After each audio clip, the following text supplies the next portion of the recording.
The goldfields of Western Australia in the 1890s contained a vast unexplored territory.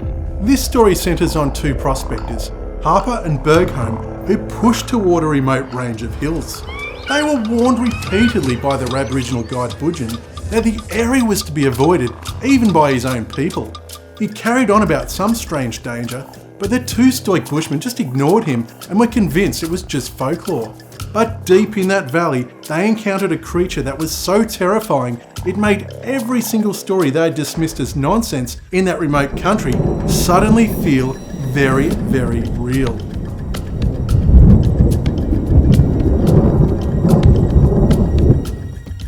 In the early days of the goldfield discoveries, prospectors Harper and his mate Bergholm pushed deep into the Western Australian interior to explore the region that would become the renowned goldfields.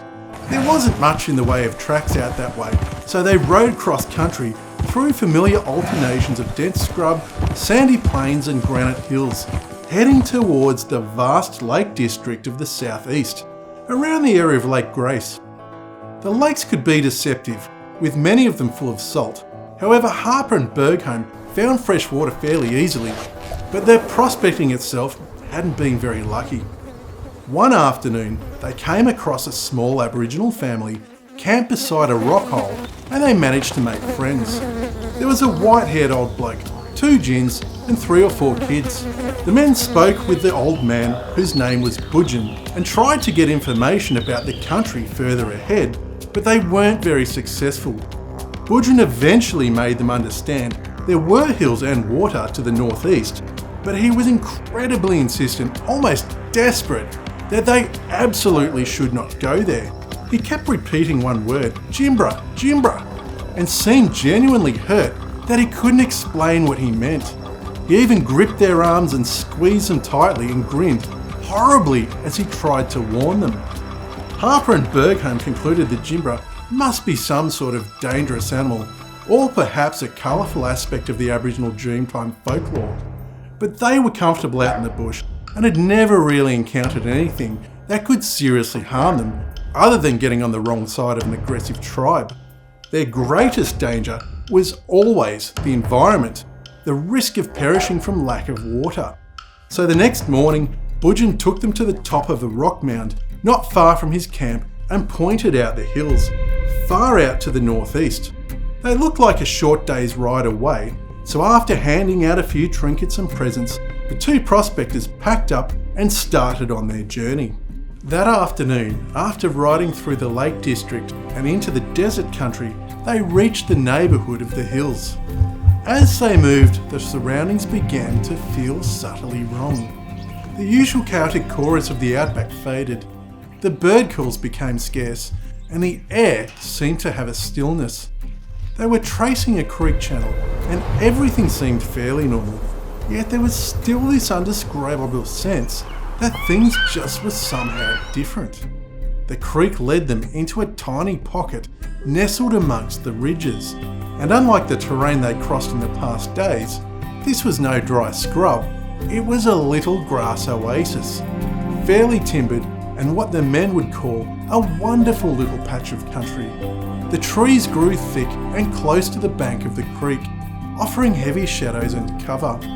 The men found a small natural spring, enough for their needs. The fact that they had seen no sign of any Aboriginals here, in a place this resource rich, should have been a warning. Instead, they felt a profound sense of safety and security, and knew this place would be great to set up camp for the night. So the men hobbled their horses, rolled out their blankets, and ate a quick meal that was a satisfying end to a long day of riding.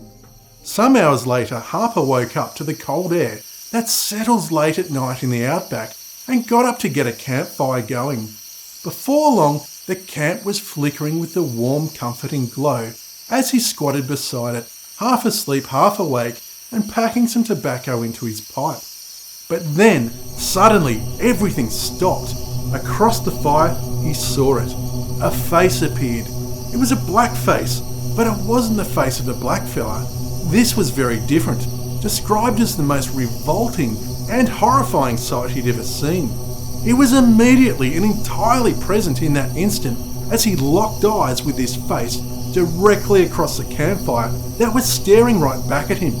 His survival instinct struggled to make sense of the encounter, surmising that it was human, yet nothing else about what he was seeing made sense.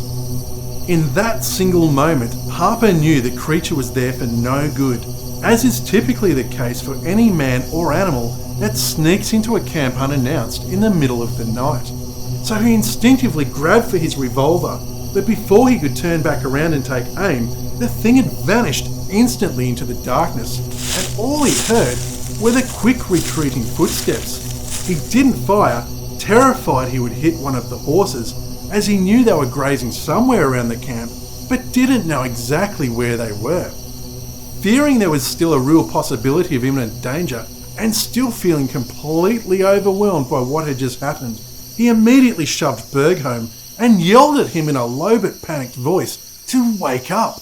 But with Harper carrying on like a pork chop, the whole thing seemed to Bergholm like just some sort of ramblings of a man who had woken from a nightmare, or whose tired mind was playing tricks on him. So Bergholm could barely believe the story, and there was nothing he could really do until the morning broke, so they laid back down on their blankets by the fire.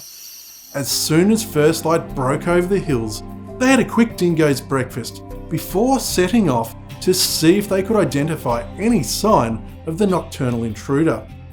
Being the experienced bushmen they were, Harper and Bergholm considered themselves fair trackers, and it didn't take long to identify the subtle disturbances to the ground and the colour change to the vegetation that pointed to where this thing had left the camp that past night.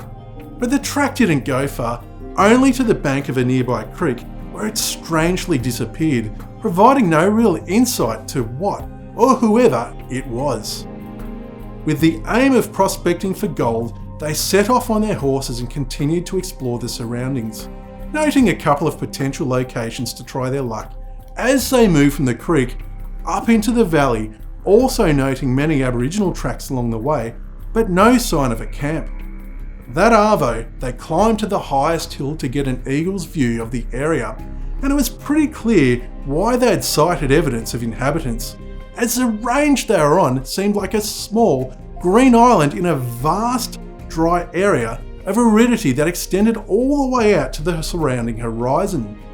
It would be an ideal location to establish themselves for prospecting, so after updating their sketch maps and notes, they began their descent, reaching the lower spur where they could mount their horses again. They were chatting between themselves as they prepared to mount up, feeling somewhat optimistic about their situation, and suddenly a huge boulder came bounding down the hill, headed straight for them, described as like being a steam engine, unstoppable under its huge mass. It ploughed straight through the gap between the men and their horses, luckily causing no harm. Thinking they might be standing in the path of a larger collapsing rock face on the ridge above them, the men wasted no time standing around to talk about it and just moved off as quickly as they could, which turned out to be a wise decision as another massive boulder came tumbling down, crashing through the small trees behind them.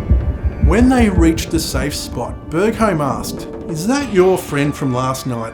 Knowing neither of them believed the way these rocks had come down in the way they had to be an act of nature, and given the hostile incident they had just encountered, Harper told him the instigator would be shot on sight if he showed himself again.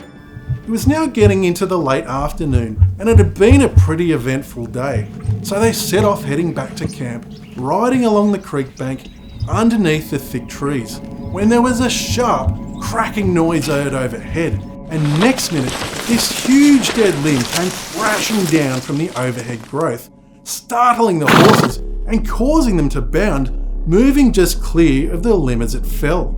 Now, falling branches are a somewhat common occurrence in the bush, widowmakers they call them, for the real danger they pose to life, and the branch was clearly ripe for falling. But taken with the boulders, it was too close to be a coincidence, so they looked up towards the canopy and there was clearly no one up there. It seemed somewhat ridiculous to consider these three near misses were intentionally caused. Who would believe such a thing? Once back at camp, they hobbled the horses, retrieved some rations from their packs, got settled by a roaring fire, and still feeling somewhat uneasy about things, they took turns keeping watch that night, but nothing happened, though they found many new tracks around their camp the following morning, suggesting somebody had been prowling about. Soon after breakfast that morning, they loaded their prospecting equipment onto the horses and set off for one of the potential sites they'd noticed the day before, and then split up to work their chosen sections, managing to find a few hints of gold in the reef, but nothing amazing. So at around midday, Harper decided to escape the heat of the day and rode back to camp to prepare some lunch, leaving Bergholm to continue prospecting at the reef. He was riding quietly, following the small patches of shade that approached the camp, when suddenly he saw there was someone there, described as a naked black figure with a hideous looking face.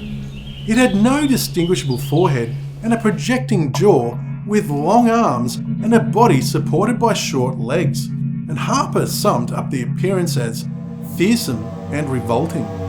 The creature was wandering through the camp, picking things up and seemingly testing them with his teeth, twisting and sometimes throwing them away.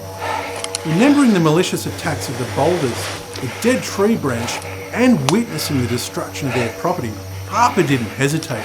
He got out his rifle and fired straight at it, striking it in the back and causing it to drop to the ground, but only for a moment. It then jumped up again, biting at the wound like a wounded dog, before taking off on its heels and running with an astonishing speed towards the creek.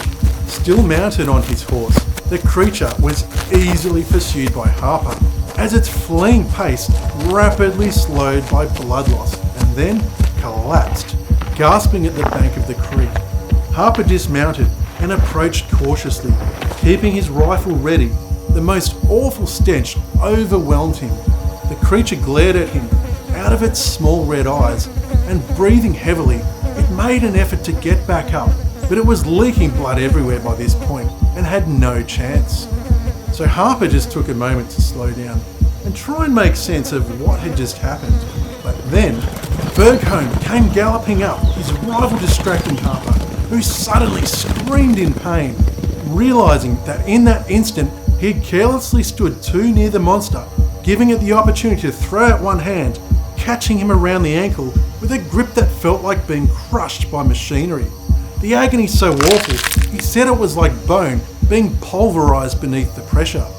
And with the urgency to release its grip, Harper immediately blew its brains out with his rifle, dropping it to the ground, almost fainting from the pain to his ankle.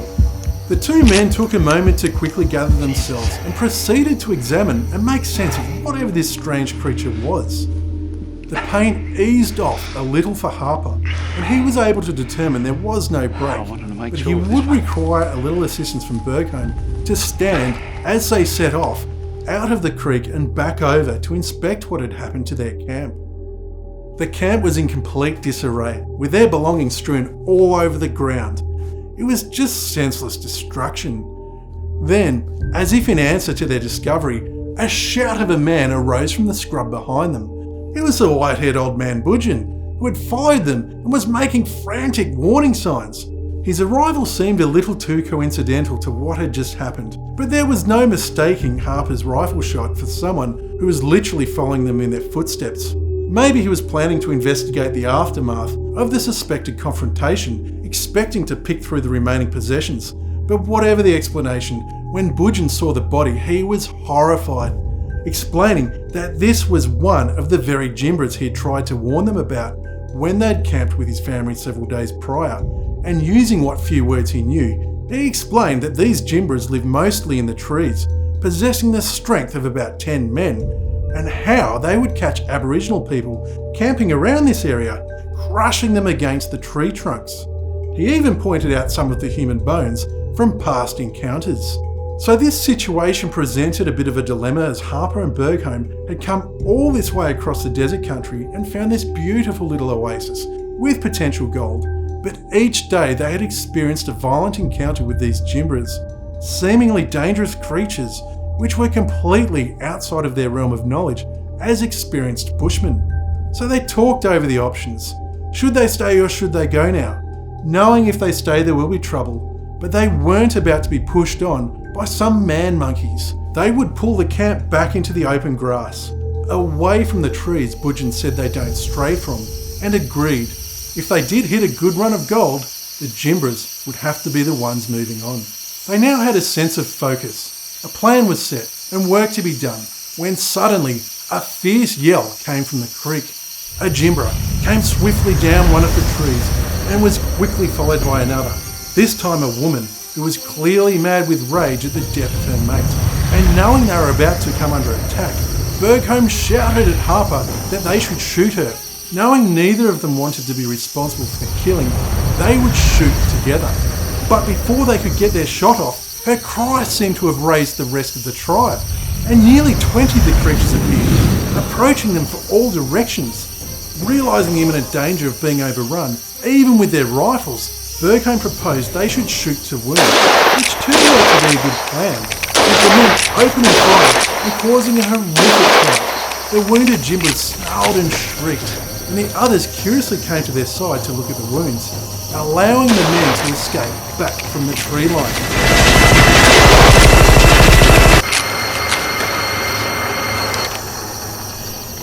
Old Boodgin seemed particularly pleased with the outcome of the encounter, perhaps having known some of his people who had not been so lucky.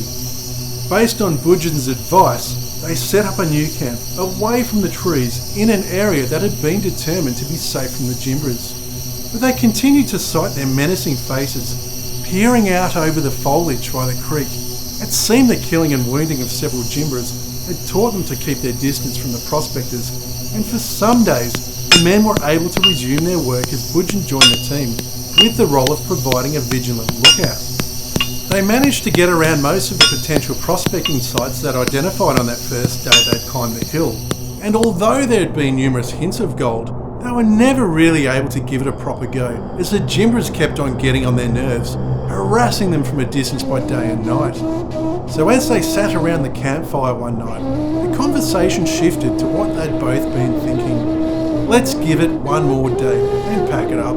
So the next morning they headed out to their last prospecting site, feeling quietly hopeful about striking a substantial find that would justify their commitment to enduring the terrible ordeal. They set themselves up in their own little areas among the rocks, as old Boodgin sat in a position of overwatch, ensuring the Jimbras could not sneak up.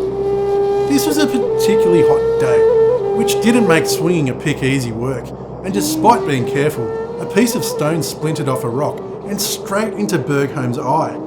In the days before protective eyewear, this sort of thing wasn't uncommon, and so Bergholm poured a little water into his pot and tried to splash the debris out of his eye, but it was still unable to flush it out properly. He thoughtlessly walked down to the creek to bathe it. Old Boodgin had been distracted, looking toward another direction, and only looked back over towards Bergholm as he walked down the embankment and out of view, and realising the danger of the Jimbras likely lurking in the trees lining the creek bank, Boodgin immediately went frantic, yelling to Bergholm to come back. But it was too late. A huge Jimbra had caught Bergholm and thrown him across its shoulder like a child, and was running at full speed across the creek. Harper, his ankle still numb with pain, snatched up his rifle and hobbled after them. He couldn't fire at the Jimbra's body for fear of hitting his mate, so thinking himself a good shot, he took a chance at shooting in the legs and missed, thankfully also missing Bergholm. The Jimbra started to fade from sight among the low scrub, but Harper was able to continue firing them by Bergholm's cries, and again he sighted them as the Jimbra began climbing one of the tallest gum trees surrounding the creek. All the while, his mate Bergholm had been held out by the back of the neck, now high up over the fatal drop. Harper stopped about 40 metres short and directed his view about 20 metres up into the canopy as he tried to catch his breath and raised his rifle, desperately trying to steady his aim to get another shot off. But firing at such an angle was much more complicated than shooting at ground level, not to mention the realisation in that moment that to hit the Jimbra would likely result in Bergholm also being dropped to the ground. The situation had escalated so quickly, and Harper knew he couldn't leave his mate up there and do nothing, and seeing Bergholm had now managed to wrap his arms and legs around the trunk, he squeezed the trigger, releasing another blast from the rifle and inflicting a flesh wound, causing the Jimbra to release its grip on Bergholm and reach for its wound, roaring back and shaking its huge hand at Harper, who had already chambered another round and aligned his sights to the Jimbra that had turned to face him, exposing its wide chest. And that was when Harper ripped it open, firing his final shot, dropping the Jimbra like it's hot and leaving Bergholm clinging desperately to the trunk of the tree. Bergholm's position was still critical. He had managed to slip down into a fork of the tree where he could rest, but he was still half squeezed to death by those crushing arms. Harper knew the tribe would have been attracted by the firing and were probably already watching, unseen, ready to strike the three men who were standing among the trees beside the creek. So with Bergholm still stuck high up in the tree and Harper limited from his own foot injury, the two men really had no idea what to do. But old Boodgin knew exactly how to get him down. Unable to fully explain himself, he made motions like the chopping of a tomahawk and pointed to himself. No, his intention was not to cut the tree down and bring Bergholm with it. He would cut steps in the blackfellow's manner and climb up to help Bergholm down. It was a brilliant idea, except for one detail. The tomahawk was back at the reef where they'd just been prospecting, and Harper felt again this overwhelming realisation that the Jimbras probably held the reef, and he couldn't leave his overwatch of Bergholm to go and get it. He knew something must be done, but he was just frozen in this indecisive state when Boodgin stepped forward and did a very brave thing. He motioned that he would go for the tomahawk. Harper hesitated. Had Boodgin not been a savage, he could have entrusted him with a revolver to protect himself. So he did the next best thing and let him know he'd cover him from halfway with his rifle. No Jimbras could reach Bergholm in that time, and if the camp was clear, Boodgin might be quick enough to return before the brutes descended. Harper covered Boodgin halfway, and the old man darted off like a startled wallaby. Harper immediately went back over to the tree, which was only just in time as a huge Jimbra had jumped onto the gum tree intending to bring Bergholm down. Now somewhat confident following the few small successes, Harper didn't hesitate to once again raise his rifle and fired 2 shots, dropping it like a sack of potatoes on its head into the tree. It was only a minute or two later that Boodgin came running back into sight, having returned with the tomahawk and Bergholm's rifle. He was panting and struggling to catch his breath, having completed his task without confrontation, and was now ready for the next task when Harper directed him to cut the notches into the tree deeper and closer together than usual. He knew it must have been terribly hard for Boodgin to undertake these frantic physical tasks, unsure of how many more minutes it would take to rescue Bergholm, maybe 6-7, and the urgency of the situation wouldn't let up. With Harper noticing movement in the foliage of the next tree, he fired on chance, striking another Jimbra, which managed to hang on by one arm until followed through with a second shot, causing it to land alongside the others. Meanwhile, Boodgin had made quick progress, having reached Bergholm, who, though in great pain, found the strength to attempt the descent, and slowly and painfully using the cut steps, they finally reached the ground. The Jimbras must have used the distraction of rescuing Bergholm to reach the reef just after Boodgin had retrieved the tomahawk and rifle and set about destroying all of their equipment, causing the horses to flee a short distance. But in the scheme of things, all of that didn't matter much, as they soon managed to regain their horses, and with pain of various injuries, they carefully withdrew back to camp, feeling a sense of relief at the fragile safety provided. Bergholm, though hurt, was wild for vengeance. The horror of the Jimbra holding him out from the tree would remain in his memory, and he longed to clear the whole lot out. Harper, however, had had quite enough, and with little argument, he managed to persuade his mate that they should leave this place at once. The gold prospect was nothing very promising, and the awful Jimbras had continually harassed them day and night, and they'd both sustained serious injuries which could have ended much worse. So they loaded up what undamaged possessions remained and took one last look around at the place before leaving, managing to reach old Boodgin's camp that night and leaving him the following morning with enough small presents to make him the millionaire of his tribe. Harper even cut out a collar for him from a salmon tin so he could be recognised as a friendly guide for any future explorers who may also happen to venture out that way. He also scrawled a message for Boodgin to share with them, telling of the Jimbras living in the hills over the horizon. When the two prospectors returned to civilization, their story received no credence, of course. Yet Harper and Bergholm would carry the marks of their encounter, both physical and psychological, to their grave. Several years later, the Western Australian government became informed of another attack against 3 men who had gone missing by this so-called Jimbra 8 men, and dispatched a team led by surveyor John Forrest to go and investigate. And they did actually encounter Boodgin out by Lake Grace, who said he'd heard of the attack and was aware of a place where some strange bones had been found. But Forrest concluded them to be from cattle, and the missing men probably just met their demise from an altercation with the natives. So what really happened to Harper and Bergholm? Was this not an isolated incident with many other accounts spread across official publications and common folklore? Was the Jimbra a genuine, intelligent creature of the outback whose existence explained a terrifying pattern of disappearances? Or did two prospectors invent a monster to cover their own failure to find gold and the resulting injuries of being inept bushmen? Let me know what you think in the comments below, and feel free to share any of your own encounters. If you enjoyed this story, please let me know by clicking the like button, and feel free to go ahead and subscribe for more. Thanks for watching, and I'll see you in the next one.